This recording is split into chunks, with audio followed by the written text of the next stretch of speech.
Friends, good evening. कैसे हो आप सब? स्वागत है आपका हमारे यूट्यूब चैनल ईटेक कंप्यूटर एजुकेशन में। जैसा कि हमने लास्ट वीडियो में बताया था वर्डपैड के पार्ट 1 में कि फ़ॉन्ट फैमिली कैसे यूज़ करते हैं, वर्डपैड में अलाइनमेंट्स का यूज़ किस तरह से करते हैं, फ़ॉन्ट को साइज़ इंक्रीज़ डिक्रीज़, ये सब चीज़ें हमने बताई थी। आज हम लेकर आए हैं वर्डपैड का पार्ट 2, जिसे हम आपको बताने वाले हैं अलाइनमेंट क्या होता है, इंसर्ट डेट एंड टाइम और पेंट ड्राइंग, बाकी के बचे हुए ऑप्शंस को किस तरह से यूज़ करना है आज हम आपको ये बताने वाले हैं। तो चलिए देखते हैं फिर किस तरह से हम इन सब को यूज़ करेंगे। स्ट्राइक थ्रू, किसी वर्ड को अगर हमने, जैसे कि यही है और इसके मिड में हमने एक लाइन देनी है, तो आप यहाँ से स्ट्राइक थ्रू के द्वारा दे सकते हैं। एक वर्ड के मिड में लाइन हो जाती है। ये होती है हमारी सुपरस्क्रिप्ट एंड सबस्क्रिप्ट। इनका हम बेसिकली जो यूज़ करते हैं वो मैथ, साइंस, इन सब चीज़ों में यूज़ करते हैं। हालांकि एक छोटा सा एग्जांपल देके मैं आपको बता देता हूँ। जैसे कि कोई एक इक्वेशन हो गई आपकी C2O4, और साइंस में ज़्यादातर जितनी भी इक्वेशंस होती हैं वो सब ऐसे की उनके स्क्वायर वगैरह लगाने। जैसे कि अगर हमने ये इक्वेशन बना देते हैं 2 की पावर 2, इसको हमने सिलेक्ट किया 2 को और इसके अंदर पावर को 2। मैथ साइंस में होना। अब बात करते हैं इसके टेक्स्ट कलर की। टेक्स्ट कलर का जो रोल होता है वो होता है हमारा, हमने जो फॉन्ट बनाया है, जो फॉन्ट लिखा है, उसको हम कलर कैसे डालेंगे, उसमें कलर कौन सा डालना चाहते हैं। जैसा भी आपने डालना है आप उसको सिलेक्ट कीजिएगा और यहाँ से उसको आसानी से चेंज कर लीजिएगा। ठीक है गाइस। उसके बाद आता है हाईलाइट कलर। हाईलाइट कलर्स का जो रोल होता है वो ये होता है कि आपको वो जो कलर आपने सिलेक्ट किया है वो सबसे ज़्यादा दिखे। कई बार ऐसा होता है कि तुम पढ़ते हो बुक्स पे, एग्ज़ाम की प्रिपरेशन कर रहे हो, आपने याद रखना है, तो आप उस लाइन के नीचे अंडरलाइन कर देते हो। लेकिन अगर अंडरलाइन नहीं भी करते हैं तो हाइलाइटर आता है, मार्केट में आसानी से मिल जाता है, आप उससे उसको ठीक कर सकते हैं, मतलब उस पर फेर के, तो वो चीज़ें आपकी आंखों पे बार बार ब्लिंक करेंगी। ठीक है गाइस। उसके बाद आते हैं इंडेंट। ये 2 पॉइंट्स होते हैं हमारे इंडेंट के, एक डिक्रीज इंडेंट और इंक्रीज इंडेंट। ये होता है इंक्रीज, ये होता है डिक्रीज। अब इनका हम यूज कहाँ करते हैं? लाइक दैट कि हमने अपना इंडेंट हम बेसिकली इनको बोलते हैं, ये जो होते हैं ये हमारे इंडेंट है। अब हमने क्या करना है, हमने ये यहाँ पे ला के छोड़ दिया और हमने कोई एक लाइन लिखनी है। जैसे कि हमने एक लाइन लिखी, वेलकम टू ईटेक कंप्यूटर एजुकेशन। और देन आप एंटर प्रेस करेंगे तो आपने देखा होगा गाइस कि ये जो हमारा कर्सर है ये यहाँ से सीधा यहीं आया है, यहाँ नहीं गया। इसका मेन रीज़न यही है इंडेंट का कि अगर आप इतना एरिया स्पेस या जितना भी आपने अच्छा लगे उतना छोड़ना चाहते हैं ब्लैंक, तो आप इसकी जगह इसको इंडेंट को डिक्रीज या इंक्रीज करके उस पेज की सेटिंग कर सकते हैं। अब आप देख सकते हैं कि आपका ये वहीं से वापस आ गया डिक्रीज से। ठीक है। उसके बाद आता है स्टार्ट ए लिस्ट। इनको हम बुलेट्स बोलते हैं, बुलेट्स और नंबरिंग। और जैसे हमने इस पर क्लिक किया तो हमने एक हेडिंग या इसको हम सब टाइटल भी बोल सकते हैं, इसका यूज़ हो जाएगा। इसमें नंबरिंग लगाना है, रोमन लगाना है या ABCD वगैरह, वो सब आप यहाँ से देख सकते हैं। उसके बाद ये होता है हमारा लाइन स्पेसिंग, कि हम अपनी जो हमने लाइनें लिखी हैं उन लाइनों के बीच में कितना स्पेस रखना चाहते हैं। ये सबसे लास्ट वाला ऑप्शन है add 10 pt space after paragraph, मतलब कि जो हमने पैराग्राफ ख़त्म किया है उसके बाद एक स्पेस इंक्रीज करना, उसको इंक्लूड कर देना। अब ये 4 चीज़ें बहुत ही इम्पोर्टेंट है दोस्त। और ये आगे तक हमें यूज़ आएंगी।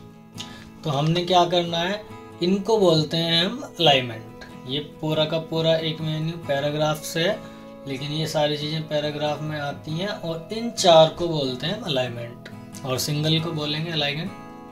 अब कंट्रोल एल, मतलब ये सबसे पहला होता है लेफ्ट, जिसकी शॉर्ट की है हमारी कंट्रोल एल। अब जैसे ये है, इसको हम वापस वहीं पे ले आते हैं अपनी जगह पे। अब इसको आप देख सकते हैं कंट्रोल एल से लेफ्ट में। अब हमने सपोज करो राइट से लिखना है, तो आप राइट में लिख सकते हैं, जैसे कि बेसिकली उर्दू में हम राइट से ही लिखते हैं जो। फिर सेंटर में बीच में ले आते हैं। अब कई बार ऐसा होता है कि हमारे पास में दो लाइनें होती हैं, एक लाइन यहाँ से शुरू हुई यहाँ ख़त्म होगी, एक लाइन यहाँ से शुरू हुई तो यहाँ ख़त्म होगी। तो कई बार क्या करते हैं स्टूडेंट्स कि यहाँ एंटर मारने के बाद इसको वापस लेफ्ट में ले आते हैं और स्पेस दबा के इसको यहाँ से शुरू करेंगे और यहाँ तक। तो ऐसा हमें बिल्कुल नहीं करना है। अगर कोई टेक्स्ट हमारा सेंटर में है तो आपने सेंटर से ही लिखना, उसको शुरू करना है। और ये टेक्स्ट का और सिस्टम को एक इस तरीके से बनाया गया है कि अगर हम इसमें आप कुछ भी लिखते हैं, जैसे कि ये लाइन हो गई है, हमने इस लाइन को यहाँ से कॉपी किया और इसको हमने सेंटर में किया, तो क्या होगा कि ये जब सेंटर में आप क्लिक करोगे तो दोनों तरफ का स्पेस को ऑटोमेटिक ही ये एडजस्ट कर लेगा। ठीक है, ऐसे ही ये राइट वाला है। ठीक है, राइट से आप लिख सकते हैं। ये सबसे लास्ट वाला जो होता है जस्टिफाई, जस्टिफाई का जो रोल होता है वो ये होता है कि जैसे कि हम इसको कॉपी करते हैं यहाँ से और यहाँ लाके इसको कंट्रोल V। हाँ जी, मैं बताना चाहता हूँ जस्टिफाई। ये देख सकते हो आप, ये कहाँ जा रहा है आपका टेक्स्ट, ये कहाँ जा रहा है, ये कहाँ जा रहा है। तो ये जो छोटे छोटे एक एक दो दो वर्डों की जो गैप बनी हुई है, इसको इक्वल कर देता है जस्टिफाई। इसको आप सिलेक्ट करो ऐसे और जस्टिफाई कर दीजिएगा। अब आप देख सकते हैं जैसे आपकी बुक्स इक्वल होती हैं दोनों साइडों से, ऐसे ही ये भी बिल्कुल इक्वल है दोनों साइडों से। ठीक है दोस्त, उसके बाद ये आता है लास्ट वाला ऑप्शन, पैराग्राफ वाला। इसके अंदर ये जितने भी ऑप्शंस हैं वो सारे के सारे इसके यहाँ पे अवेलेबल मिलेंगे, आप इनको भी देख सकते हैं। फिर जैसे कि हमने कोई पिक्चर इंक्लूड करनी है यहाँ पे, तो हम इस पिक्चर पे क्लिक करेंगे, इंसर्ट पिक्चर। कोई भी एक छोटी मोटी पिक्चर उठा के आप इसको लगा सकते हैं पेज पे। ठीक है, आप इसको क्लोज कर सकते हैं। फिर एक पेंटेड ड्राइंग, जो हमारी वर्ड पैड की फाइल है। सपोज आपने फाइल में कोई सिग्नेचर इंक्लूड करना है, कोई शेप इंक्लूड करनी है, तो आप उसको आसानी से ड्रॉ कर सकते हैं। जैसे कि हमने कोई सिग्नेचर वगैरह इंक्लूड करना है, आपने सिग्नेचर किए और आप इसको क्लोज कर दो, तो आपकी वर्ड पैड की फाइल पे भी सिग्नेचर लगाया जा सकता है। फिर है डेट एंड टाइम, हमने अपनी फाइल पे डेट एंड टाइम इंसर्ट करना है, आप आराम से कर सकते हैं इस तरीके से। इंसर्ट ऑब्जेक्ट, इंसर्ट ऑब्जेक्ट से हम अपनी वाली फाइल को, वर्ड पैड वाली फाइल को किसी और डॉक्यूमेंट्स के अंदर भी ओपन कर सकते हैं। जैसे कि हमने ये MS वर्ड के अंदर ओपन कर दिया, आप यहाँ से कुछ भी, जैसे कि टेबल हुई या शेप हुई, वो आपने यहाँ बनाया, क्लोज किया, तो आपकी वो टेबल यहाँ पे आ जाएगी। उसके बाद होता है हमारा फाइंड रिप्लेस। फाइंड का मतलब है किसी वर्ड को खोजना। जैसे कि हमारे पास में 100-200 पेज की फाइल है, हमने इसकी कॉपी की और इसको पेस्ट करते चले गए, और हमने ढूंढना है कि यहाँ पे स्टाइल कितनी जगह पे लिखा हुआ है, जैसे कि STYLE।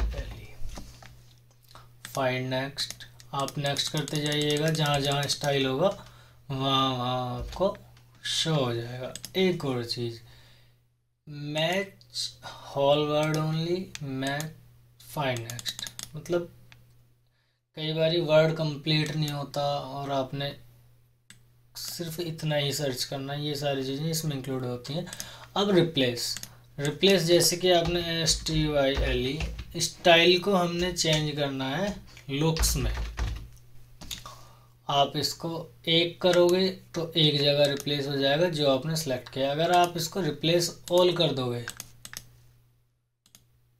ठीक है, तो ये जितनी भी जगह आपका लिखा होगा वो चेंज हो जाएगा ऑटोमेटिक। ये देखिएगा, ये हो गया, ये हो गया, ये सारी चीज़ सिलेक्ट ऑल, पूरे पेज को सिलेक्ट करने के लिए। फिर छोटा सा एक पार्ट है हमारा व्यू, इसको भी हम आज फिनिश कर लेते हैं। जूम इन जूम आउट, ये पेज से रिलेटेड होता है कि हम अपने पेज को कितना जूम करना चाहते हैं, जितनी बड़ी हमारी डिस्प्ले है उसके अकॉर्डिंग। फिर 100% ये हमारा फिट टू डिस्प्ले होता है, ये होता है रूलर बार, इसको हम बोलते हैं स्केल। स्टेटस बार, जिसमें हम अपनी फाइल का साइज़ वगैरह भी चेक कर सकते हैं, जूमिंग वगैरह, वो स्टेटस सारा हम यहाँ देख सकते हैं।